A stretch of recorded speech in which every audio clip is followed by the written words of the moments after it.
Get ready, because today we're going to talk about the 8 key elements of storytelling.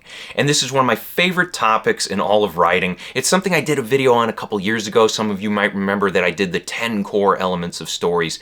And it was a video that kind of scratched the surface as to what those elements were. And I wanted to explore it more. So what I ended up doing, I ended up writing a book called Story Made Simple, which I just released this week. And it delves into the 8 core elements. Now, in today's video, I want to talk about what those elements are, why they matter, and how you can use them to build great stories. Because I believe that if you understand those key elements and you master them, you will be able to write something great. First element is concept. And concept is critical because it's the blueprint for your overall story.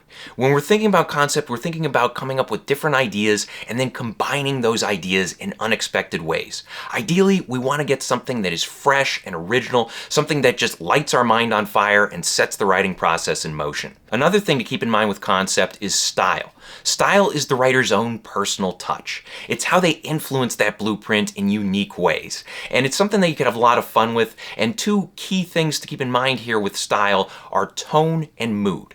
Tone is the attitude that we adopt toward our story, and then mood is the emotional ups and downs that we choose to send the story through. Ultimately, concept is all about choice and how we go about approaching the work. Second element is character. And I'd argue that this is the most important element. And I know a lot of people out there would agree with me. Audiences, if they don't like your characters, they're very likely not going to like your story either. And that's because characters are the people who give us an emotional connection to the story's events, the world building, everything else going on in the story.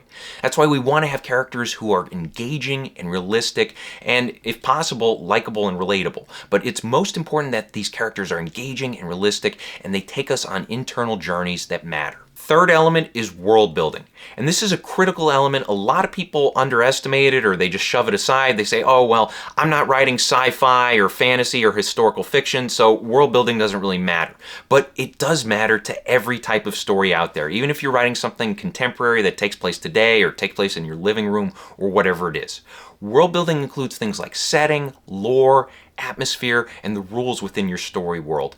And this is always going to impact your characters as well as your plot. Another thing to keep in mind is that you should think of world building as a character in itself. It should have agency. It should influence the actual characters, and the actual characters should also influence the world.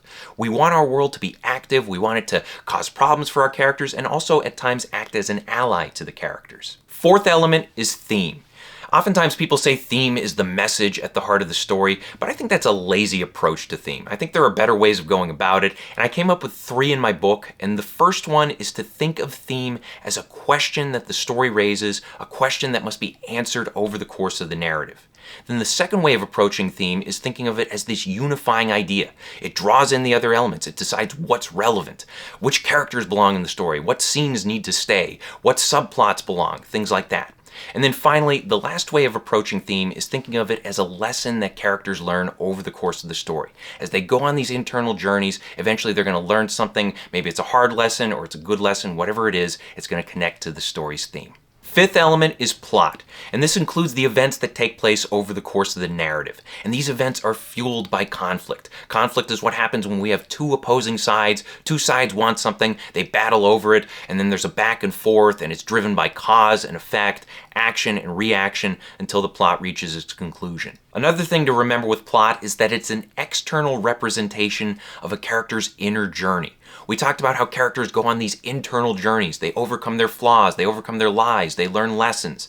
In order for those lessons to hit, we need to express them in external ways. We need to show plot events to express what's going on inside the character. Number 6 is story structure. And I call it story structure instead of plot structure because I believe a narrative needs to work on 2 different levels. We need it on the plot level and also the character journey level. If those 2 are working in tandem over the course of the story, the structure is going to work out fine. But if you only focus on one or the other, it's going to feel lacking. In my book, I have a structural framework called the 10 targets. It helps you focus on getting the most out of key events in the story on both the plot and the character level. Element number 7 is scenes. Scenes are the building blocks of a narrative. They're driven by either conflict or dilemmas, and they push the story forward by creating change. And one other thing to keep in mind with your scenes is that you want your characters pursuing the theme in each scene. Not only will this help make your characters and your scenes relevant, but it'll also add meaning to your story. Finally, the 8th element is pacing. And pacing is the speed at which your story is told. And it should vary over the course of the narrative. We should have fast sections, slow sections, and it should work toward creating a rhythm that carries us through the story. And another thing to keep in mind with pacing is that we can control it by juggling multiple plot lines, raising questions at key moments, and also using emotions like curiosity, suspense, and surprise. So I hope this helps. Question of the day, which story element do you struggle with the most? Let us know in the comments section below. Thank you for watching. If you want to support the channel, please pick up a copy of any one of my books and be sure to leave reviews on Amazon. I already talked about Story Made Simple, and it covers those 8 key elements of storytelling. If you're a writer, you don't want to miss out on it. Also, be sure to check out my other videos, like, share, and subscribe. Maybe support me on Patreon. And as always, remember to keep on writing.